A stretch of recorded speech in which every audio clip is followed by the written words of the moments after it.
Okay, one of your assignments for this first week of the class was that you would read the Apology of Socrates. And I think you already know that apology here does not mean I'm sorry. Rather, it's the Greek word apologia, which means his defense. He's defending himself. He's kind of in a kangaroo court sort of an environment, meaning not a fair trial. He's before a jury of 501 of his peers, and he's on trial for his life because basically he's being scapegoated for the problems that exist in Athens. And so in his apology, he's explaining who he is and what his thought process is as over against the things that are being said about him. And the death of Socrates just happens to be one of the places in Plato's writings where we get a really good view of who Socrates was and of what his life was about. And so the apology is what you've read. I just want to point out to you that Socrates he wasn't a charismatic guy by his looks. All attestations from the ancient world say that he was a homely man. He had feet that kind of pointed east and west. He had overly long arms, and his elbows tend to stick out to the sides, and kind of a little bit of a pot belly, but incredibly strong. And he's a stonemason. And he was, for all of that, a very wise man. He seems to be kind of a unique man. And so, in his day, those who were, I guess you'd call them the equivalent of lawyers in our day, at least certain types of lawyers, those who just care about winning the case and not about what the truth is. And the sophists were kind of the heirs of the legacy of the pre-Socratic philosophers, which we will address a little bit in this course, especially with our grad students. And so the pre-Socratic philosophers brought everything by their slow process of trying to understand reality to a place of great skepticism just before the time of the 5th century BC.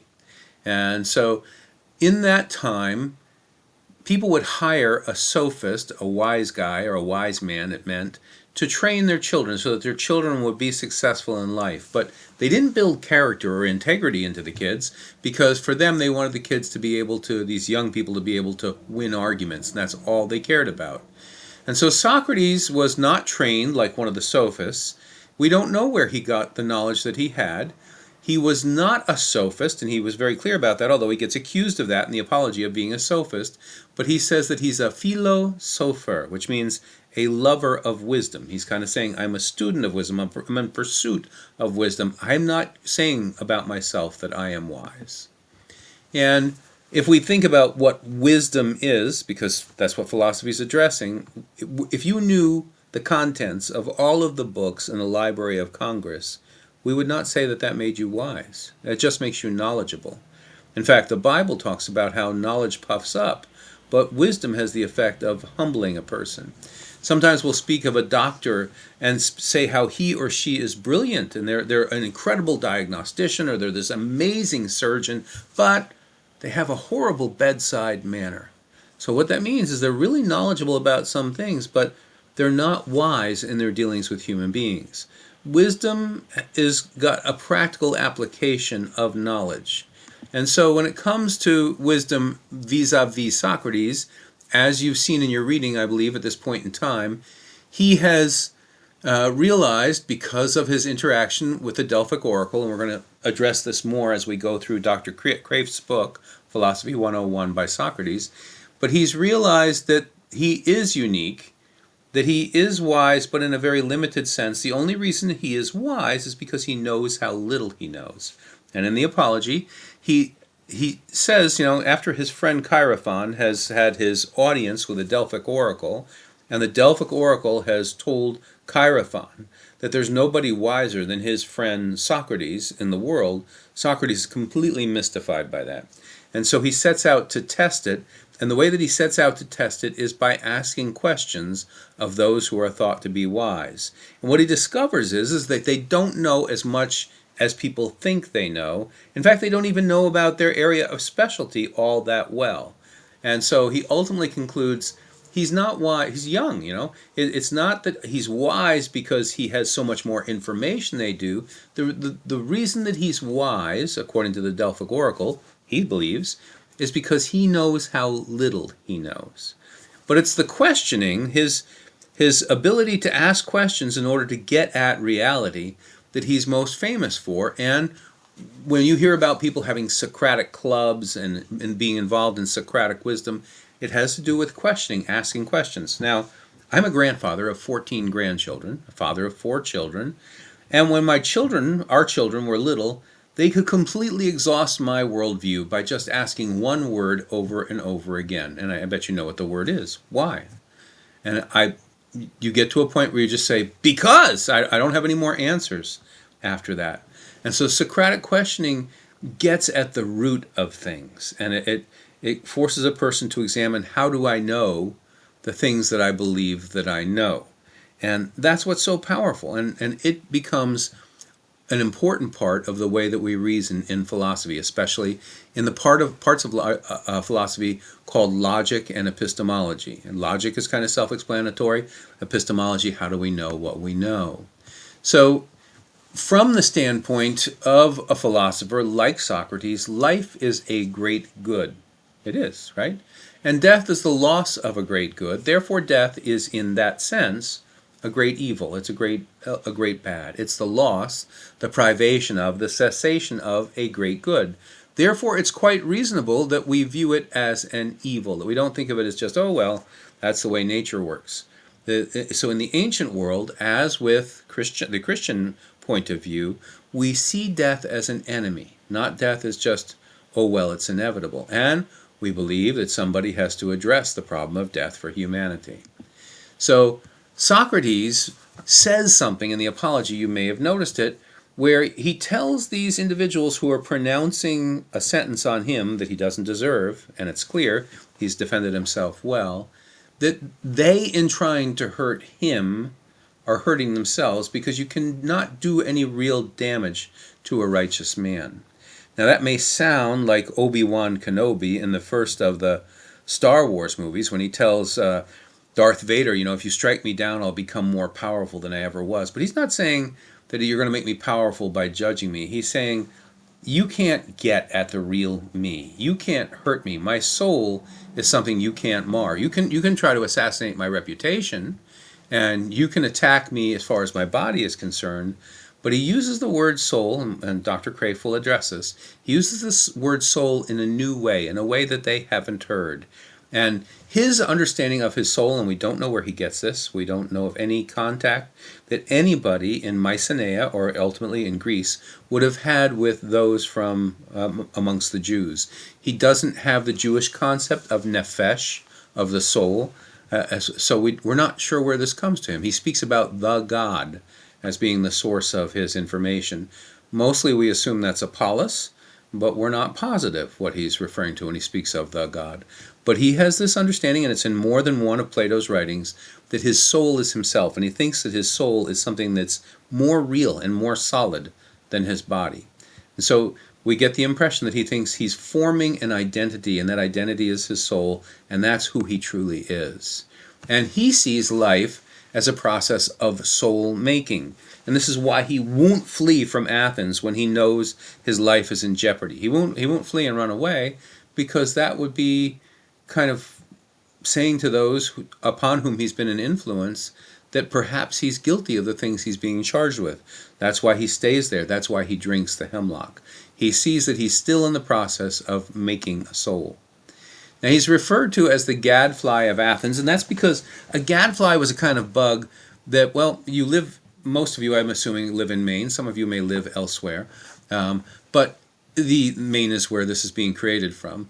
And so a gadfly, if you think of either one of those big bottle horse flies from down by the coast, or a deer fly if you live inland, this is a kind of fly that if you were riding horseback and it bites the horse might jump because of the pain. The pain isn't expected.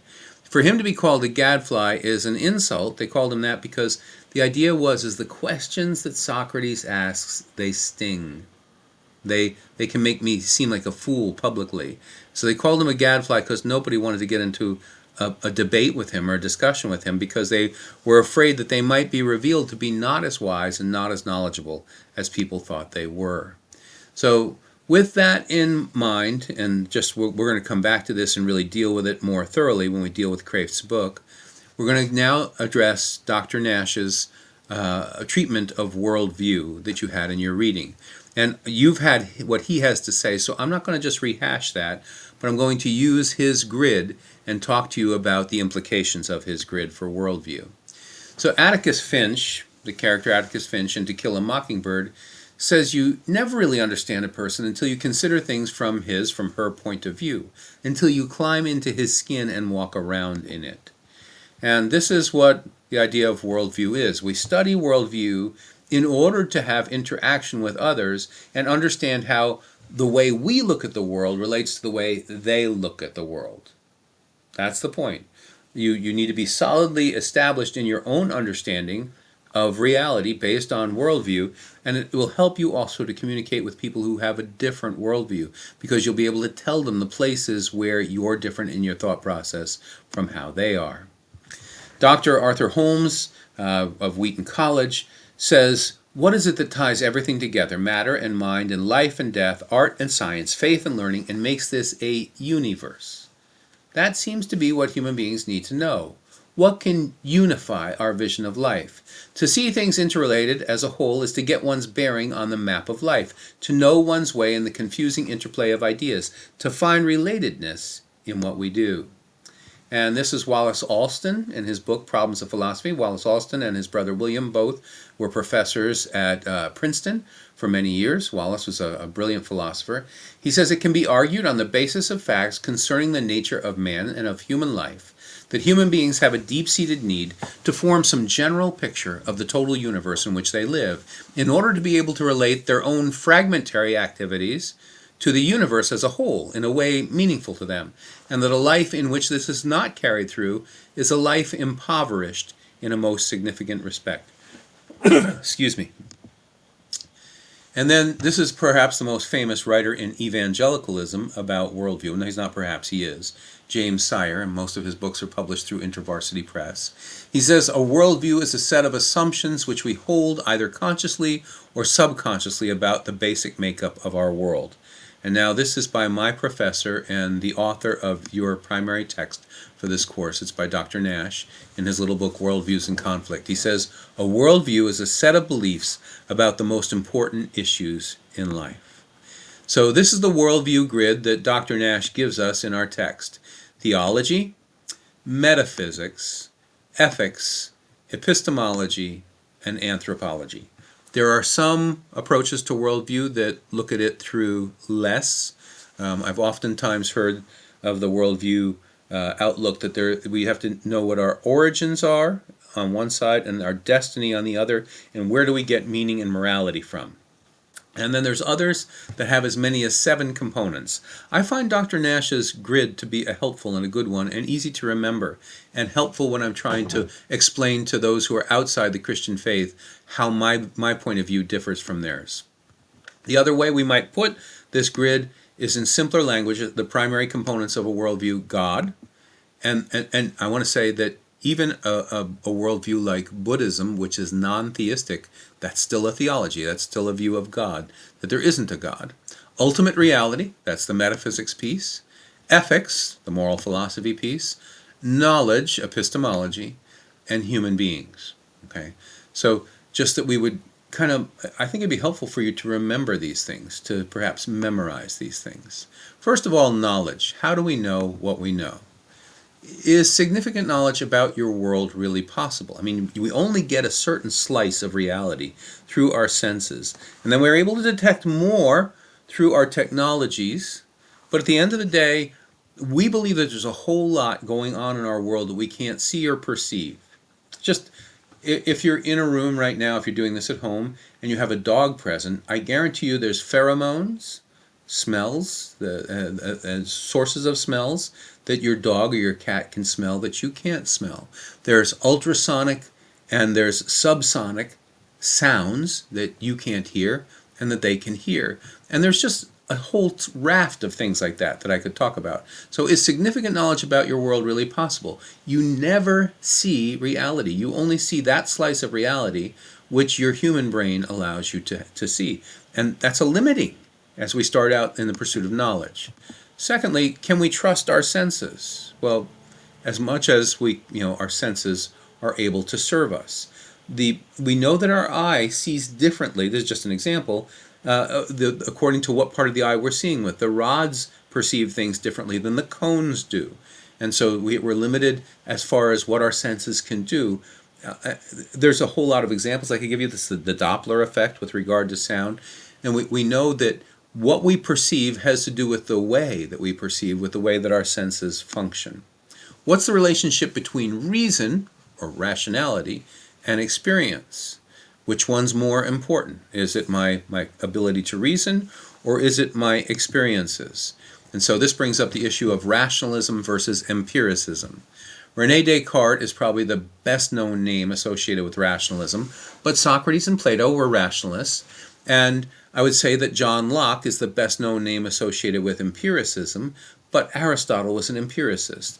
The rationalist thinks that we have some innate knowledge and that we can arrive at truth through exercising the power of the brain. But the empiricist thinks that there's nothing in the mind or the brain that wasn't first in the senses. And this is an ongoing discussion even to the present day. So going on from there, which is more important to you? So your intuitions about things, or which holds greater weight in your mind? Your intuitions about the way things are, or your tangible perception of the external world?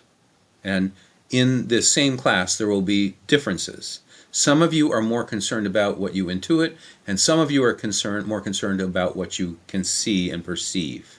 And that's just, it seems to be a predisposition of how human beings are wired. The philosopher that addresses this the most is William James. He talks about how some people are focused in one direction and some focused in another. Going on with this, is truth relative? And we'd say that some things are relative in a sense. Even as a Christian, we would. But relative isn't being used in the sense of relativism. These things are dependent upon the human perceiver in that sense.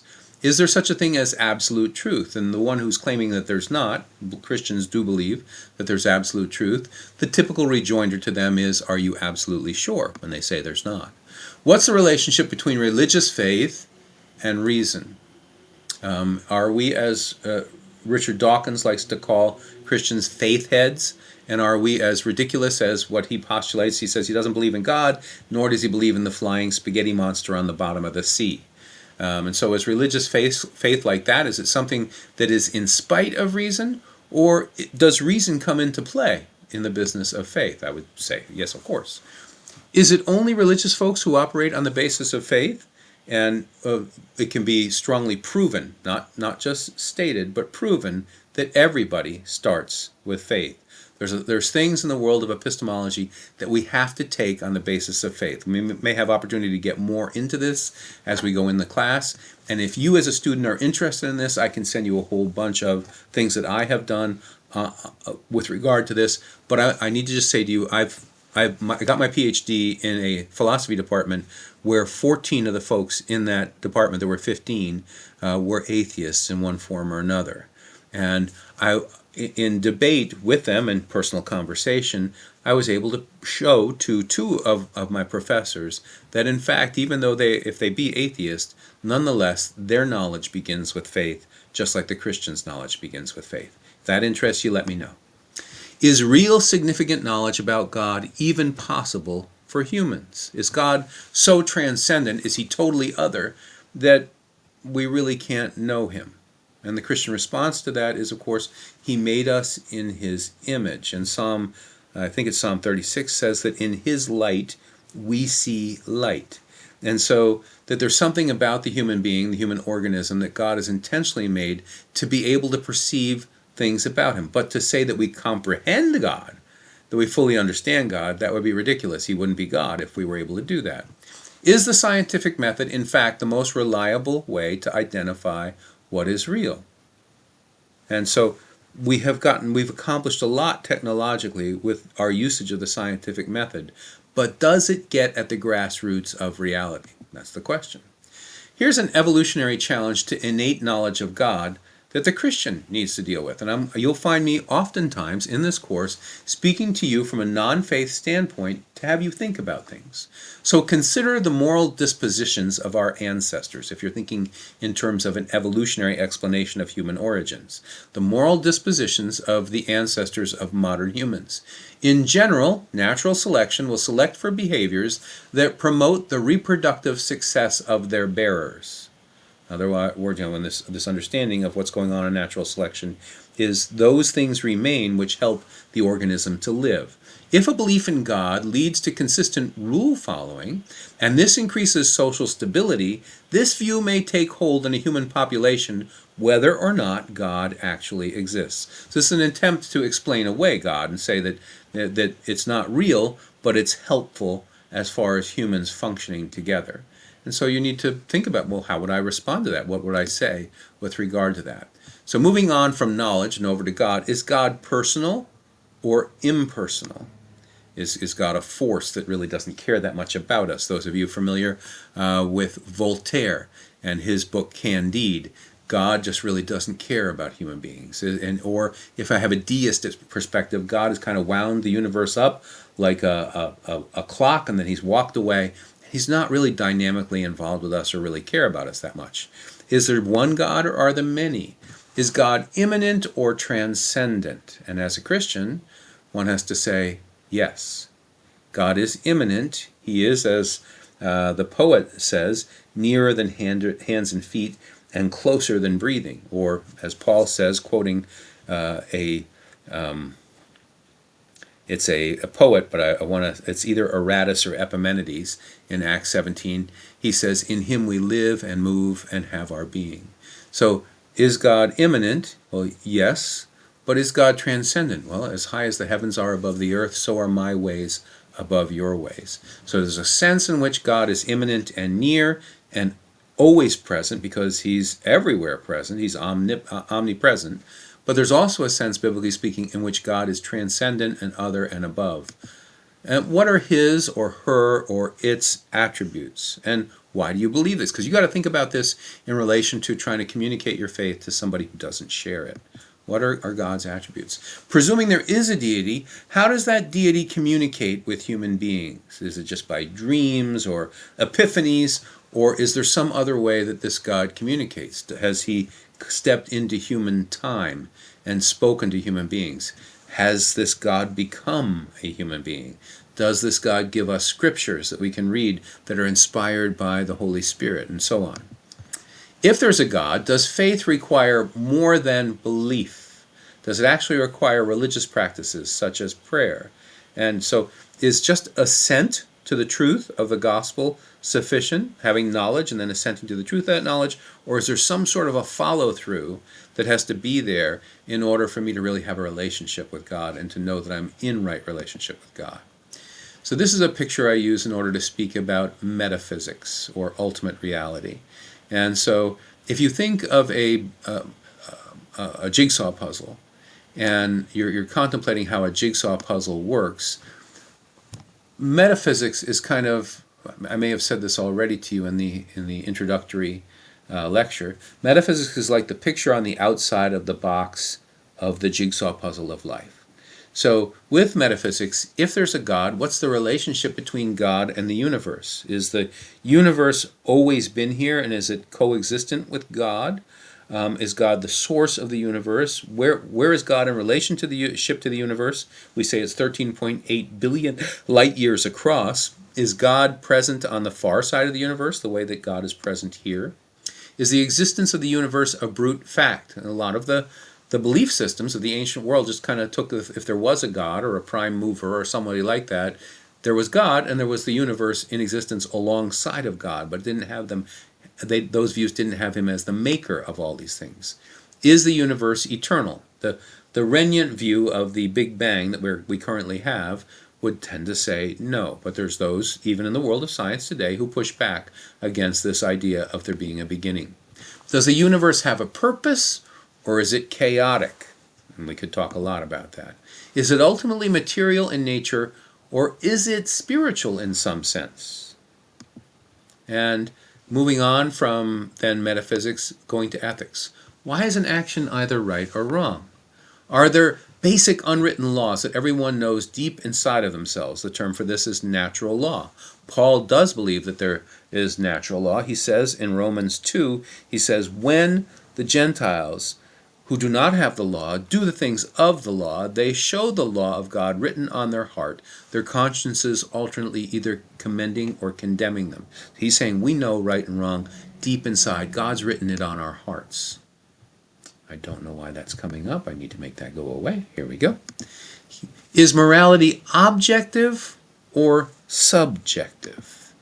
So is it more like fashion or is it more like mathematics? Does morality change with cultures and peoples so that something could be truly wrong in one age and truly right in another?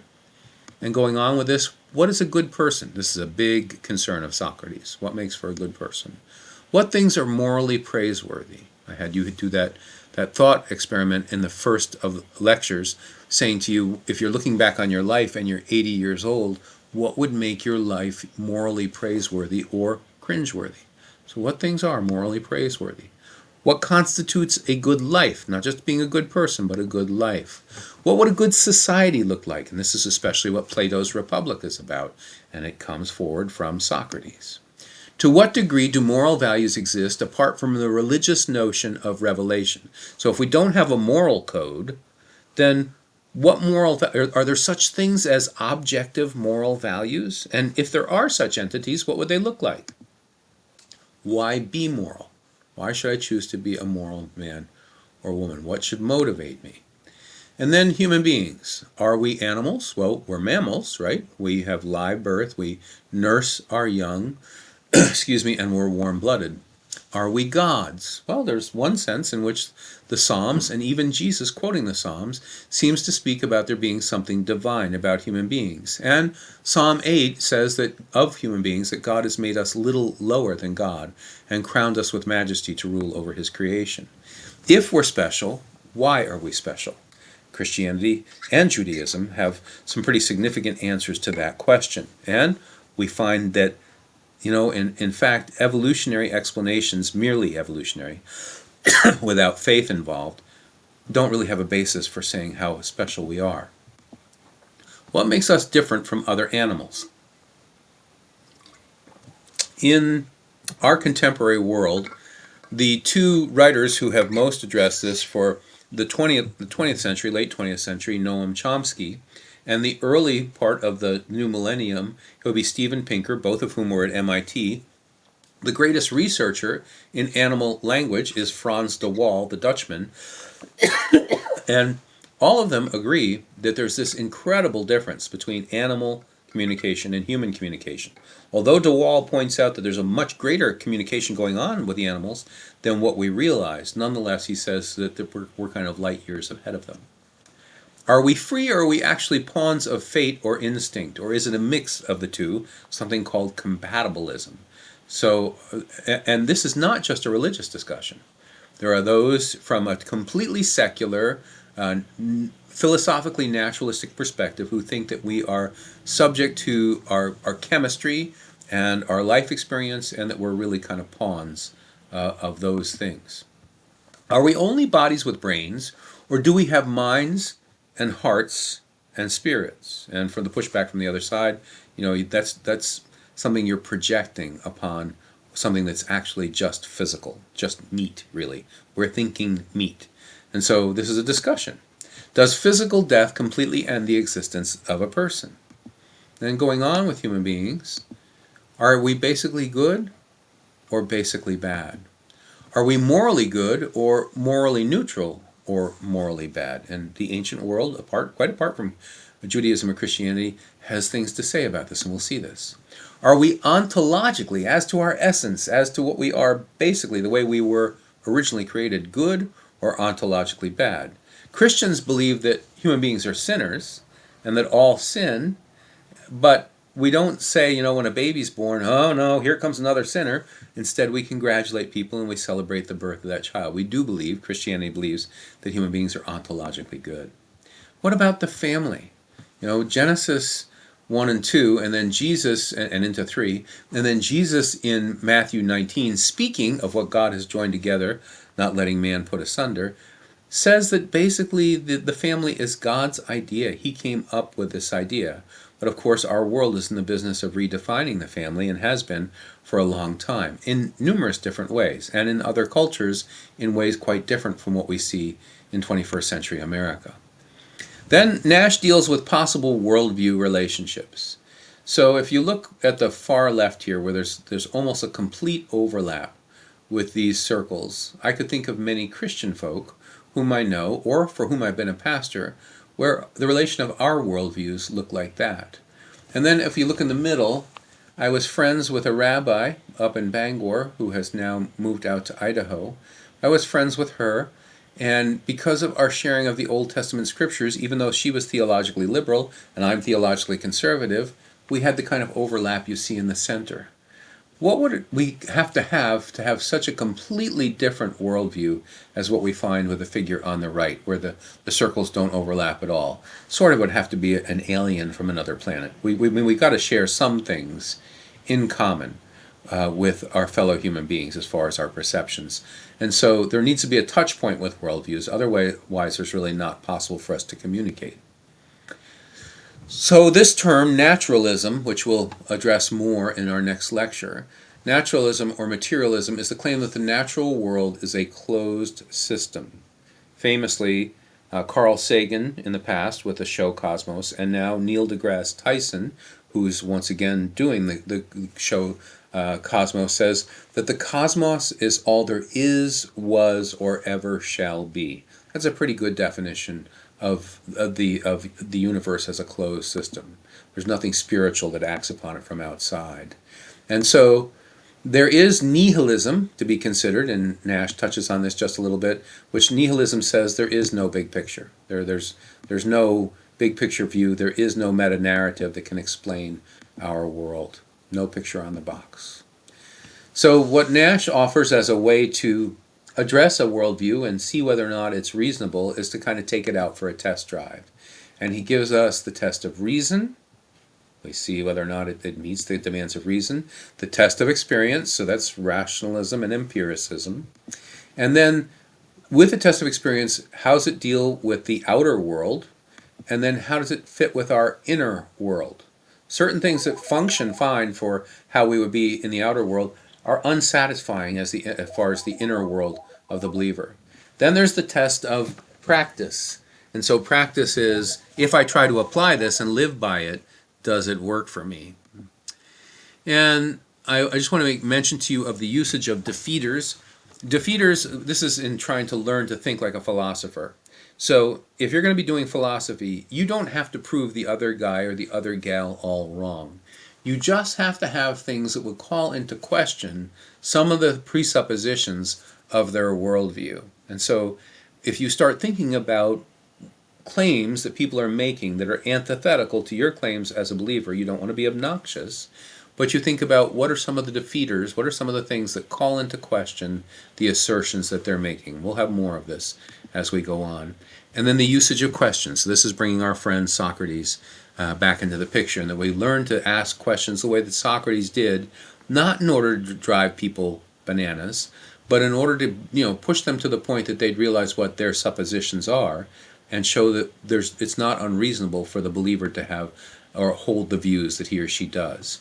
So if meta-narrative, that means a big picture explanation of reality, is considered to be impossible in the postmodern world, this would be Rorty, this would be Jacques Derrida, this would be Michael Foucault, and some post-structuralists. They say that we can't have a meta-narrative, that's arrogant, it's an assertion of power. If meta-narrative is considered to be impossible in the modern world, so that's a rejection of worldviews, then how ought we to put forward the Christian worldview? And I'm asking this in all seriousness, because in the university today, oftentimes that's the response to trying to share a worldview with somebody. And so I'm going to end with this. This is Audio Adrenaline's song, My Worldview. And I think that this song says what I want to say to you about worldview. And so they sing, they say, I want to see the world through Jesus' eyes, see through Jesus' tears. I want to see the world through Jesus' eyes, my vision's not as clear. I want to feel the world with the hands that made it, know the pain and appreciate it, hear their cries and hope to understand. My worldview, it's how I see the world. It's how I look at you. My worldview, it's how I see the world. Would you like to see it too? My worldview. I want to place my foot upon the rock that doesn't move, think Matthew 7. For upon the rock the kingdom's built, and here's the kingdom view. I see creation and I see Adam's fall. I see through the years and I can see it all things coming together for the good. Before we go on to the ending, I just want to say the rubric of creation, fall, redemption, and restoration to speak about this is very helpful if we have that in our mind as we're trying to explain the Christian worldview. Creation, fall, redemption, restoration. So it ends with my worldview, it's how I see the world, it's how I look at you. Would you like to see it to my worldview, coming into view, coming into full view? And so I want to say, and I'm just using that song, My Worldview, to say it, we need to adorn the Christian worldview with beauty as we share it with others. When we're dealing in a world where the claim is that anybody sharing a worldview is doing an exercise of power, we need to have a response to that. And the response is, let's not get involved in that argument. Let's show the beauty of the Christian worldview so it's winsome and it's compelling. And that's the end of that lecture.